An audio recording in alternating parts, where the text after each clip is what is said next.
الحمد لله وحده والصلاة والسلام على من لا نبي بعده. أما بعد فأعوذ بالله من الشيطان الرجيم.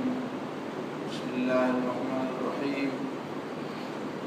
شهر رمضان الذي أنزل فيه القرآن هدى للناس وبينات من الهدى والفرقان فمن شهد منكم الشهر فليصم. صدق الله العظيم. رمضان کا آج دوسرا دن ہے. یہ نیکیوں کو کمانے کا،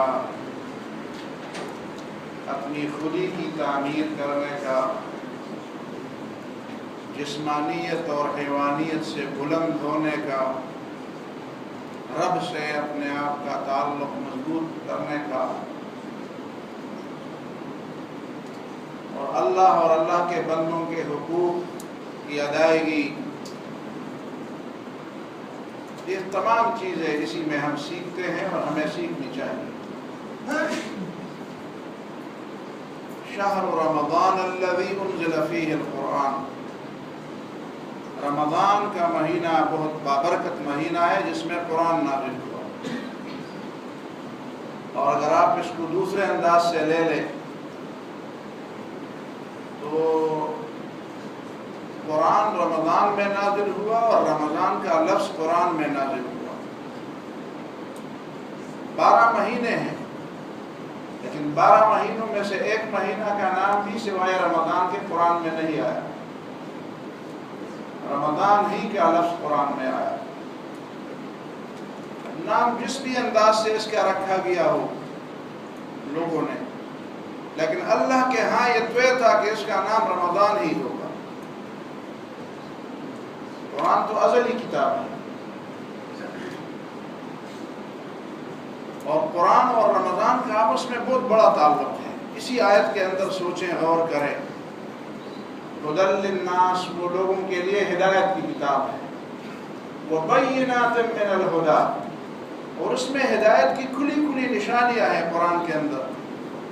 رات کو تراویح میں جب سن رہا تھا تو مجھے تو مزہ دیتا ہے الحمدللہ جب لوگ کچھ نہ کچھ جانتے ہیں، اگرچہ اچھے انداز سے بولے جائیں، جملے صحیح انداز سے ادا کیے جائیں تو مزہ تو دیتا ہے، آدمی لطف اندوز ہوتا ہے. تو میں درمیان میں یہ سوچ آ گئی کہ میرے ارد گرد جو لوگ بیٹھے ہیں ان کو تو نہیں معلوم سورۃ بقرہ میں کیا گزر گیا، سورہ آل عمران میں کیا پڑھا جائے گا. وہ کسی جگہ پہ کوئی تھا حافظ نہیں تھا، اس نے اپنے آپ کو حافظ کہلوایا، تو 20-22 دن گزر گئے، وہ بس ایک ہی سورت اس کو یاد تھی، وہ اس کو پڑھتا تھا. تو کسی نے اس سے پوچھا وہ تو کذبان تو اس میں نہیں آئی، اس کو اتنا پتہ تھا کہ اس میں تو کذبان بھی ہے. تو آگے سے اس نے ایک آیت پڑھی اور تو کذبان آخر میں کہتا. لوگوں کو کیا پتا تو کذبان کہاں پہ ہے؟ ان کے لیے تو سورہ یاسین اور سورہ الرحمن اور سورہ بقرہ اور سورہ آل عمران میں کیا فرق ہے؟ لیکن پھر بھی کھڑے ہوتے ہیں، سنتے ہیں. آپ کسی ایسے آدمی کو کھڑا ہونے پر مجبور کر دیں اور اس کے سامنے کچھ ایسی چیزیں، گھنٹے، 1.5 گھنٹہ ہوتا ہے، 1.5 گھنٹہ، 1 مہینہ، 20 دن آپ کسی کو کھڑا کرنے کا حکم دیں کہ آپ نے 1.5 گھنٹہ، اس کا تو پسینہ چھوٹ جائے گا، وہ تو پاگل ہو جائے گا. لیکن وہ قرآن پڑھتا ہے شوق سے، اسے سمجھ نہیں آتی کیا ہے. یہ قرآن کا اعجاز ہے. یہ قرآن وبینات من الہدی، اس میں ہدایت کی اب بھی نئی نئی نشانیاں آ رہی. کاش مسلمان اس کو سمجھ کر پڑھتے اور اس سے مزہ لیتے، اس سے اپنے ایمان کی آبیاری کرتے. یہ پہلی بات ہے. دوسری بات یہ ہے کہ یہ رمضان تربیت کا مہینہ ہے. عجیب قسم کی تربیت کر رہا ہے. 4 چیزوں سے 3 چیزوں سے منع کیا اور 4تھی چیز کو ڈسٹرب کر دیا. کھانے پینے اور خواہشات نفس سے منع کر دیا، اور آرام اور نظام الاوقات اور ٹائم ٹیبل کو ڈسٹرب کر دیا. دنیا میں جتنے لوگ رہتے ہیں کچھ جوان ہوتے ہیں کھانے پینے والے، بوڑھے بھی ہوتے ہیں اور جوان بھی ہوتے ہیں، مرد بھی ہوتے ہیں، عورتیں بھی ہوتی ہیں، چھوٹے بھی ہوتے ہیں، بڑے بھی ہوتے ہیں، کھانا پینا تو سب کا ہے۔ خواہشات جوانوں کے قابو نہیں آتے، ان کا بھی اس میں حصہ ہے، الگ حصہ۔ اور جو سمجھدار لوگ اپنے آپ کو کہتے ہیں، جو کام والے اپنے آپ کو کہتے ہیں، جو کہتے ہیں ہمارا وقت بڑا قیمتی ہے، ہم نے اپنے اور نظام الاوقات بنایا، ٹائم ٹیبل بنایا ہوا ہے، اس وقت میں نے کھانا کھانا ہے، اس وقت میں نے آرام کرنا ہے، اس وقت میں نے اٹھنا ہے، اس وقت میں نے مطالعہ کرنا ہے، اس وقت میں نے سونا ہے، اس وقت میں نے جاگنا ہے، میرا ایک نظام الاوقات ہے۔ ایسے لوگوں کے نظام الاوقات کو ڈسٹرب کر دیا تاکہ تم ان چیزوں کے بندے نہ بنو، نہ کھانے پینے کے بندے بن جاؤ، نہ خواہشات کے بندے بن جاؤ، نہ کسی خاص سسٹم کے بندے بن جاؤ، ان ساری چیزوں سے تم بالاتر ہو جاؤ، بالاتر ہو جاؤ۔ کچھ لوگ کہتے ہیں یار جی رمضان میں چھٹیاں ہونی چاہیے، چھٹیاں ہونی چاہیے، رمضان میں بس آپ کام کو جی نہیں لگتا، آدمی کام نہیں کر سکتا۔ اچھا پیٹ بھرا نہ ہو تو آدمی کام نہیں کر سکتا، چائے نہ پی ہو تو کام نہیں ہو سکتا۔ وہ تو بخارا والوں کی مثال پر ہمارے اوپر صادق ہو جائے گی۔ ان کے بارے میں کہا تھا کہ روسی فوج بخارا پہ آ گئی تو بخارا کی فوج یا جوان چائے پی رہے تھے تو کمانڈر نے ان کو کہا نکلو، دشمن آ گیا۔ کہتے پہلے چائے تو پی لینے دو۔ تو اس سے مشہور ہے چائے نہ خوردہ جنگ نہ میشور، فارسی میں مشہور ہے۔ چائے نہیں پی تو جنگ نہیں کر سکتے۔ اگر ہماری یہ حالت ہے کہ ہمارا پیٹ بھرا نہ ہو تو ہم کام نہیں کر سکتے، ہم چائے نہ پئیں تو ہم کام نہیں، ہمارا دماغ کام نہیں کرتا، ایسا دماغ تو ایک پیسے کے بھی خریدنے کی نہیں۔ اس پہ آپ جنت کمائیں گے اور دنیا میں سرخ رو ہو جائیں گے، روس اور امریکہ کا مقابلہ کریں گے اور لال قلعے پر جھنڈے گاڑیں گے۔ چائے کے بغیر کام نہیں ہو سکتا، پانی پینے کے بغیر کام نہیں ہو سکتا، نظام الاوقات ڈسٹرب ہو جائے تو ہم کام نہیں کر سکتے۔ آپ کو پتہ ہے بدر کا غزوہ رمضان میں ہوا، ٹھیک ہے غزوے کے وقت تو رسول اللہ صلی اللہ علیہ وسلم نے اجازت دی، بلکہ حکم فرمایا کہ اب روزہ نہ رکھیں، لیکن سفر تو پہلے سے تھا، تیاری تو پہلے سے تھی۔ فتح مکہ رمضان میں ہوا، کتنا بڑا لمبا سفر تھا۔ کچھ لوگ ہمیں سمجھاتے ہیں مسلمان کیوں پیچھے ہیں، کہتے ہیں مسلمان اس لیے پیچھے ہیں روزوں میں کام نہیں کرتے۔ کتنے پیچھے ہیں؟ عام طور پر لوگوں کی زبان پر ویسے آ گیا ہے 100 سال ہم مغرب سے پیچھے ہیں۔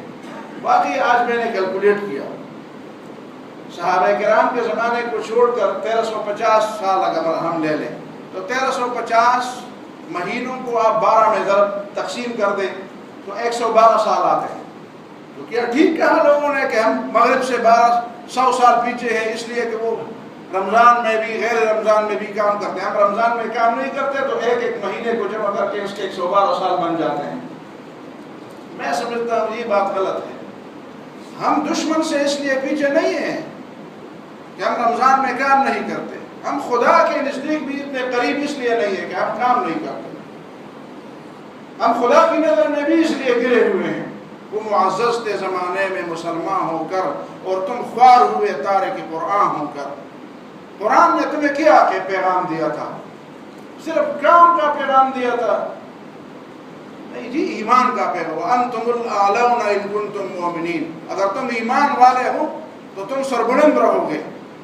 ہم نے ایمان کا دعویٰ تو کیا، ہم نے جھوٹے پھول لگائے، جھوٹے تمغے چڑھائے، ہمارے کسی کے کندھے پر 2-4 پھول ہوتے ہیں تو دوسرے کا شوق ہوتا ہے میں بھی پھول لگا دوں، میں بھی سٹارز لگا دوں۔ ہم جعلی سٹار لگانے والے ہیں، اور جعلی سٹار لگانے والوں کی جو درگت بنتی ہے، ان پہ جس طرح بغاوت کا مقدمہ چلتا ہے، غداری کا، دھوکے کا اور فراڈ کا مقدمہ چلتا ہے، اللہ کے دربار میں ہمارے اوپر ہی مقدمہ چلے گا۔ ہم نے اسلام کا راستہ روکا ہوا ہے۔ کسی یہودی نے مسلمانوں کو طعنہ دیا، مسلمانوں تمہارا دین تو علم کا دین ہے لیکن تم سب سے بڑھ کر جاہل ہو، تمہارا دین صفائی کا دین ہے لیکن تم سب سے بڑھ کر گندے ہو، تمہارا دین کام کا اور نظم و ضبط کا دین ہے لیکن تم سب سے بڑھ کر بے نظم ہو، سب سے بڑھ کر بد نظمی تمہارے اندر ہے۔ ہم نے دوسرے لوگوں کے لیے بھی اسلام کا راستہ روک دیا.